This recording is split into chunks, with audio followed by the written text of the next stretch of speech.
What stitches to use when serging? That is what I want to talk about. So before I even start on that, something came up the other day, and I want to go back to it because I think it's so important. So what do serger stitches do? I'm not talking about cover stitch and chain tonight, just serger stitches. Well, serger stitches go on the edge of fabric or they go on a fold, okay? You can't just put your knife down and sew wherever you want.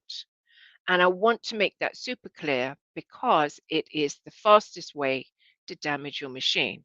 So just let me put this other camera up. So here I have this camera and you can see it's open and you can see that I've got my knife and I've got my upper looper. And if I put my knife down, see how I can go right over here.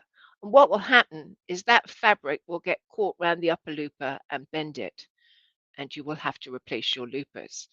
So I nearly always sew with my knife up, and I kind of recommend it for everyone.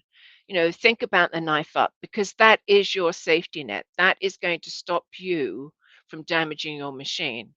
And if I'm working on a fold, I might put the knife down, but if you know me well, I leave it up. It's more exciting. Um, so, I just want to say that serger stitches go on the edge or they go on a fold. Okay, there's no other choice on that. So let me bring you round to, let's remove that one and put this one in. And I think I can get it where um, it's still fairly big. Right, I know I'm very small, but so what stitches to use when serging? So that's stitching on the edge or stitching on a fold, okay?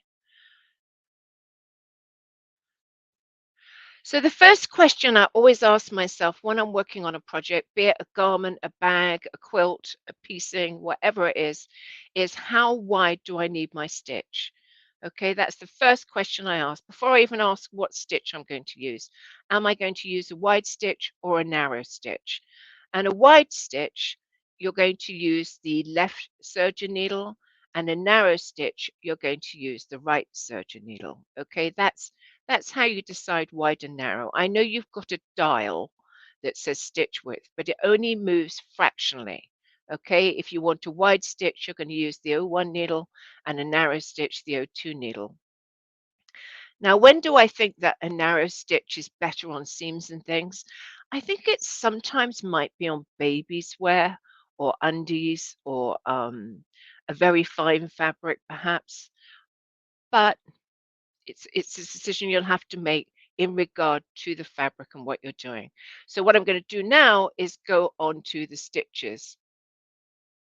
Marianne, that's where I'm going, Geneva, Illinois. Right, so 4 thread overlock, and I'm talking about the stitch first because it's such a great stitch. Now, if you look at it, I've got a diagram there. It has 2 rows of straight stitching in it. The other threads just wrap around the edge of the fabric, but it has 2 rows of straight stitching. So I'm going to think to myself, what do I sew on a sewing machine where I have to sew it twice? So say it's something like gathering, then I'm going to use 4 thread overlock because I've got 2 rows of straight stitch. That's everything I need. Um, but probably the most prevalent thing about 4 thread overlock is the fact that it stretches and it recovers. Okay, the recover is super important. It stretches and it recovers well. So it's your ideal stitch for knits. Okay, and some wovens. I certainly use it on wovens too, but it is the knit stitch. Okay, so that is 4 thread overlock, and it's going to give you a stronger seam. So it might be what you want to use in bags when you're sewing bags together. You're going to get a stronger seam with 4 thread overlock. So let's have a look at the next thing. So here are some things that I made with 4 thread overlock. I'm sure I used it in that Stacy jacket on the left there when I was sewing straight seams. I might have. I'm pretty sure. I also sometimes use full thread safety, but that of course requires cover and chain, and I'm not covering that tonight, so I should never have said it. But also, you see in the center there, that's the knit pattern that I used in my knit fitting class and my t-shirt class there. I also use the Seattle tee, but this is a more in-depth class. But again, knits, four thread overlock. And on the right, you can see I've got some gathering going on in that ruffler bag. And I used four thread overlock for that because you get better gathers with four thread overlock. So when would I use three thread overlock? And let me tell you, the notes for this are already in the group and they are under what stitch to use on the serger that I did a little while ago. So three thread overlock is very similar to four thread, and you can see the diagram there. But the big difference between the two is it only has one row of straight stitches. And you can be- this stitch you can use wide or narrow. Now four thread overlock, I forgot to mention, that is just a wide stitch because you're using both the needles. But with three thread overlock, you can make it wide or you can make it narrow. And I sometimes do use it. The advantage of it is you get a slightly less thread there, so it's going to give you a thinner seam. Um, I might consider a narrow three thread overlock on babies wear or children's wear or undies.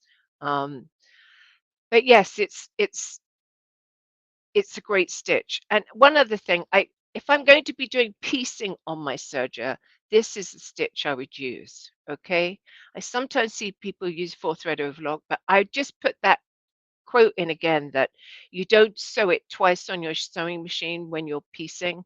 So, I think a three thread overlock is more than sufficient for piecing on the serger. It's also a stitch I'll sometimes use on the edge of ruffles because it's softer. And let me show you some pictures of some things I've done with three thread overlock. So, three thread overlock, another thing I use it for is if I'm going to make piping. Because when I make piping, I tend to stitch it the first time to make the piping, then I sew it to one side and then the other side. So I just use a three thread overlock because it will be less thread than if I used a four thread overlock. Um, Zippers, I sometimes use four thread overlock, I sometimes use three. The purse on the end there is actually my online class this Saturday, and it's called the Flat Purse. And do you see the really pretty stitching around the edge of the flap? It's green, orange, pink, really pretty. That is just a three thread overlock. And I'm trying not to mention decorative stitching tonight. I'm trying to keep everything, utilitarian so that it doesn't confuse. But that is just a three thread overlock with a narrow stitch length. Okay, so let's see what we have next. Well, of course, my favorite stitch. So flatlock stitch comes in two forms. You have two thread and three thread, okay? And some people feel that two thread isn't very strong. Well, it is strong. I would test it on your fabric before you decide that. It may look like it's a shifting stitch, but it's actually quite a good stitch. And you can do it wide or you can do it narrow. Okay, it's most commonly used on fabrics that don't fray, but not exclusively. I don't stick to that rule. It is the one stitch where if you're going to use two threads, you're going to use your subsidiary looper. And that normally terrifies people, but remember, it's just there to fool the machine into thinking there's thread in the upper looper when there isn't. But this is an exceptional stitch because it actually pulls flat. Now, no sewing machine stitch does that. Serger is the only machine that does. And there are certain things that you can do with it. So let me just tell you about that. I use it for piecing, particularly when I'm working on scrap projects, because it pulls flat and I don't get those big bulky seams. I use decorative thread because stitch is always going to show. But it's also really good for attaching lace. Okay, it's a fabulous stitch for attaching lace. And if you're using, I think they call it entre-deux, where you have the little holes, regular holes that go down the side, you can measure your stitch so that it goes into each hole. So, it's a really attractive stitch, and I'll quite often use a very pretty thread to sew my lace on. But it's also a stitch that you're going to use if you use your blind hem foot to hem. That it needs the flatlock stitch, flatlock narrow. So, it's a stitch that has a lot of rolls. And I often use it on baby's wear to get that flat seam. And it's, I always say this, it's such an underused stitch and it's such a great stitch. So let's have a look at some of the things I've done with Flatlock. So if you see all those panels on the first picture, which is the table runner I did, you'll see all those strips are sewn together. I have loads of projects like this because I just love scrappy. The more fabrics and color I can get into it, the happier I am. And I sew all my strips together with flat lock stitch with decorative thread in the needle, and then I pull them flat, and I have this pretty stitch that runs down each one. So you'll see that awful lot in my work. Um, in the middle is a t-shirt I made. It's a t-shirt. It was a t-shirt pattern, and I turned it into a sort of fun designer type thing. And I put a zipper down the front, and it's actually one of those heavy metal zippers. And let me tell you, you should never use a metal zipper on the serger. But I did it safely because I used flat lock stitch and put it in a bands. But I actually used a flat lock stitch to sew that into the front of the jacket. And it's meant to be off center. I hate things that are centered. So yeah, so that was using flat lock stitch wide with decorative thread. And then on the right, the bird bag on the bottom right, that again has the strips sewn together with flat lock. Remember, I get that lovely flat seam. What's not to love about it? And actually, that baby's jacket, you possibly can't see the flat lock stitches, but they're under the arms and on the shoulder. So yeah. And then we're going to talk about two thread overlock, which is really just flat lock stitch. But you can use this to finish the edge of fabric. So say I'm making a wool jacket and I want to finish the edge and actually sew the seam on the sewing machine. And I want to open out the seam because it's relatively thick. This would be my best choice because it's a thinner stitch, or it's not a thinner stitch, it's a less thread. So it's going to give me less bulk on my seams. So I think I covered it last week, two thread overlock, how people forget to use it as an edge stitch. um, Unless you pull the fabrics, they won't come open. If you're just sewing two fabrics together and they're not going to be opened, they're just a finished edge. Two thread overlock is a great choice. And a lot of you ladies, you sew around your fabric before you wash it. This is a great stitch to use because you're going to use less thread, and it's not going to be so imposing on the fabric. It's a lighter weight stitch. So let's talk about rolled edge. Now that is really a decorative stitch, but it is a stitch that we have on the serger that we don't really have on the sewing machine. Edge stitch, although you can sew it on a fold and get imitation piping, which is a fun thing to do. And I've got a couple of tips for rolled edge. One is to use a more substantial thread. I mean, some people say woolly nylon. That will certainly cover it. But if you use a 12 weight or an 8 weight, you're going to really cover the edge well. And you'll see with rolled edge that it actually folds up a little hem, okay? Actually tucks up a little hem. When you take out the stitch finger, it causes it to make a little hem. And it's great for the edge of a lot of things. There's loads of things you could use rolled hem on. Ruffles. I don't tend to use it on ruffles that much, but I do occasionally in that it is quite stiff. So what I want to give you as a tip is if you're going to be doing a rolled edge, consider moving your differential feed all the way down to the bottom so that it stretches it out because it's quite a tight stitch and it can ruffle up a little bit. But it's a great thing for hems on lightweight fabric. Of course, I use it to cover wire, and I also use it for wired ribbon. And there's no other stitch quite like it. Okay, but it does turn up a little hem. So rolled edge. Oh, here it is. Yeah, same stitch.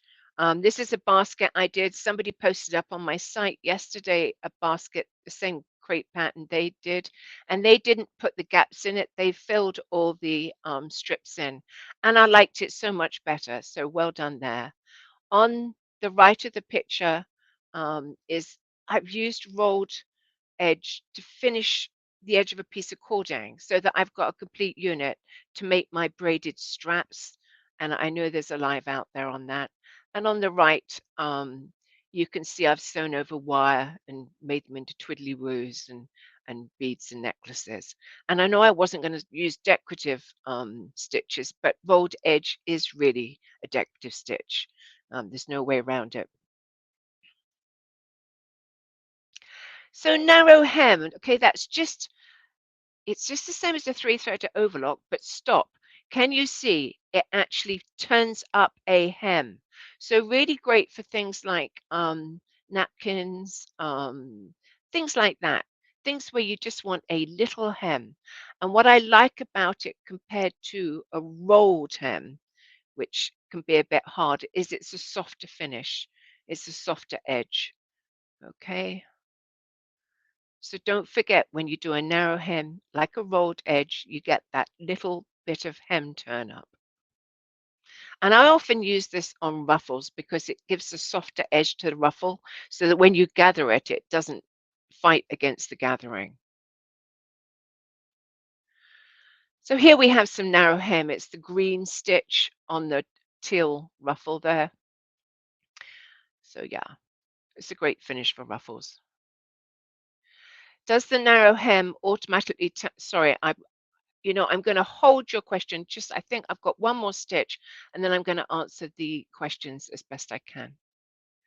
So blanket stitch, again, an unusual stitch to have a blanket stitch on the edge. Of course, we get blanket stitch on sewing machines, but it doesn't make an edge stitch like doesn't make an edge stitch like the serger does. You know how I'm always shouting out for the serger.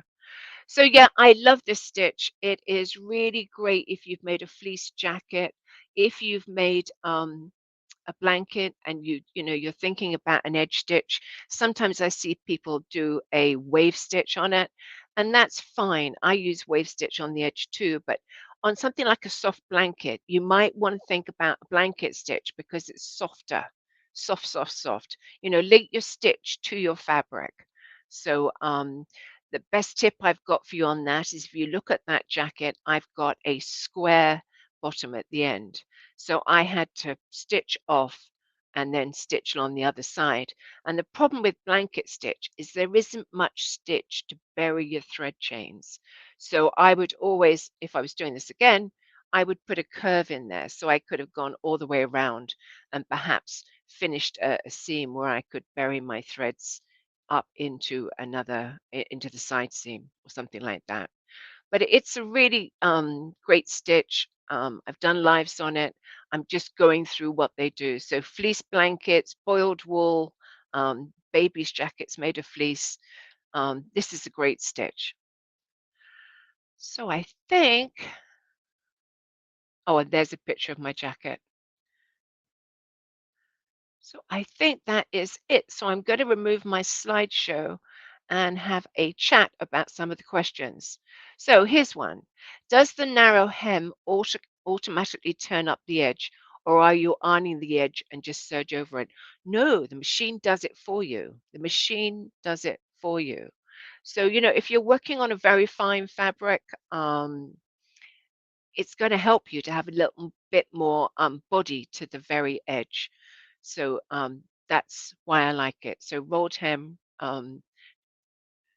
narrow hem, rolled edge. I get my words muddled up. Both give you a little hem, little bit more meat on the edge there. So yeah, what foot would you use? I'm not sure um, which stitch, but for all the stitches I've shown you, I unless I had a reason not to, I would be using my regular foot, except if I was doing hemming with blind hem stitch. Sorry, hemming with narrow flatlock stitch. I would use my blind hem foot, and of course, if I was gathering, I would use probably my ruffler foot or my shearing foot. So, so I'm glad you like my shirt, Marjorie. I made it last Saturday for that demo. So I'm just looking through questions. Yes, so my event in Illinois is in Geneva. It's the Creative Sewing Center. Always comes to me later. So I'm looking forward to that. I've been there before, had a lovely time. Um, Funnily enough, I went there and I wasn't into quilting. This is going back 5, 6 years.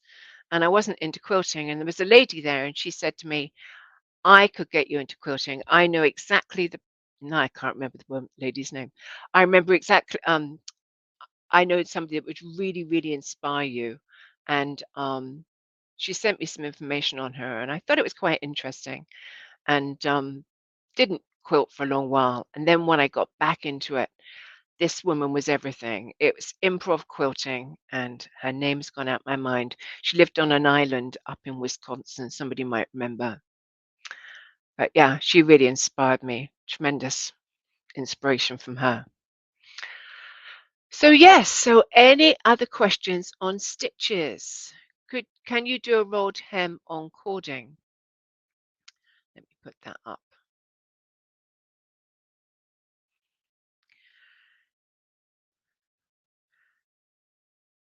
You can do a rolled hem with the piping foot. Or can you do a rolled hem on cording? Let me, yes, I did that on the creative tote. So let me show it to you.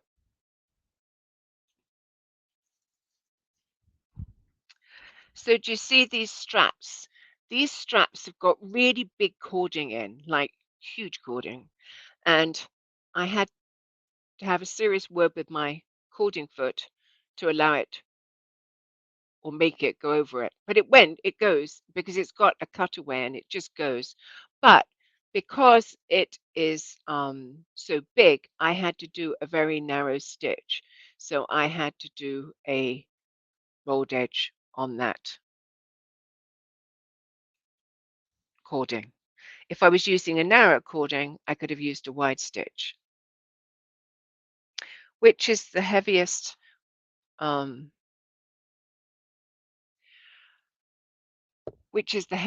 fabric that can be serged? Denim.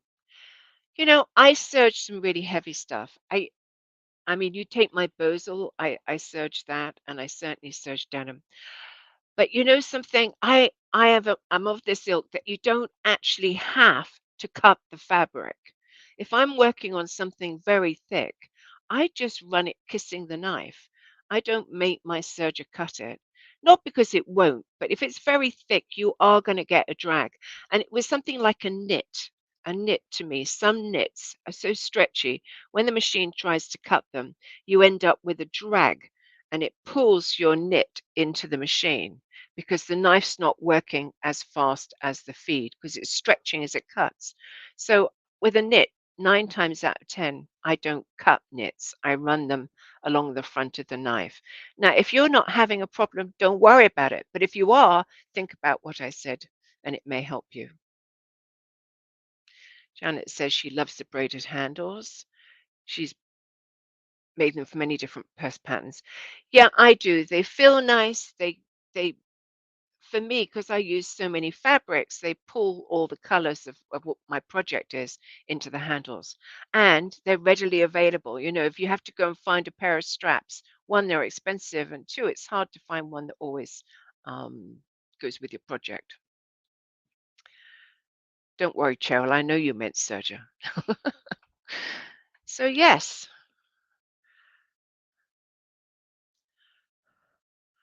So yeah, Christine says thanks for the tip on dragging. I can't tell you how much it helps not to have to always cut. If it's very, I mean, I do these really thick bowls. Sorry, I'm looking for one. I do these really thick bowls, and they are layers and layers and layers of bosal and fabric, and I forget how many.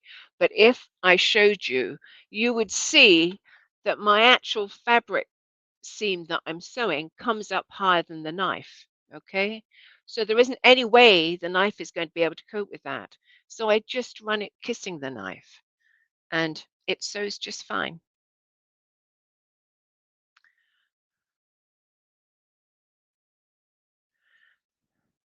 Random question: are you into projector sewing? Oh, that's interesting. Um, I've thought about it. I do so much fit stuff. I alter my patterns so much. I question whether it would be any good to me.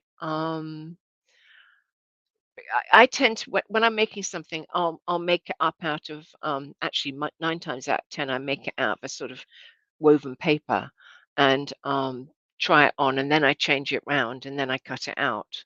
So I don't know that the projector would be useful to me, but I know a lot of you just love it. So I'm certainly interested in learning more about it. What was that bag pattern? I've forgotten which bag it was. Was it the creative tote? Is this the creative tote? Um, it is a I did this years ago, and the idea was to use all the decorative techniques I knew and make panels, and then at the end you sew them all together to make the bag. But I don't want you to think about the bag. I just want you to think about each sample of the decorative serging. I um I have since then designed another bag because the creative tote is a great project, but it's a long one. It will take you a while to make it. So I decided to make something that was a bit quicker. And this has a lot of techniques and some techniques that aren't in the creative tote. Which this is called the hobo bag, and I'm very close to finishing that. Should be ready next week. So I like your haircut. So do I. I like it shorter, shorter, shorter. I'm not seeing the sound matching your lips when you talk. Ah, sorry about that. It could be the streaming, and maybe if you watch a replay, it will sort itself out. So, so I think that's all I have for you tonight. I'm just going to put up my website, the notes for this class, and I think the subject is an important one. You know, we forget what stitches we can use. So the notes are going to be in my group, which is my Facebook group, which is Deb Canham Serger Sanity Projects. Whoops. Deb Canham Serger Sanity Projects under files, and it's about the sixth or seventh one down. Um, and my patterns for the creative tote and a lot of my classes and my online classes is debcanhamstudio.com. And this Saturday, I am doing a online class on the flat purse, which was the purse I showed you with the very pretty stitching around the flap. And then that's this Saturday. And then next Saturday, I am doing Perfecting Undies on the Serger, August the 5th. And that's another online class. And I've actually had so much fun doing this. Um, I have learnt a lot myself, as I always do, and I sort of really sit and work at a project for days on end. And I look forward to having a lot of fun with it and a whole drawer full of undies. So yeah. So listen, I thank you for coming in, spending time with me tonight, and I wish you all a great week. I will be back next Monday. I'm not going anywhere. So I will see you next Monday, and thank you so much for coming in and spending time with me. Good night.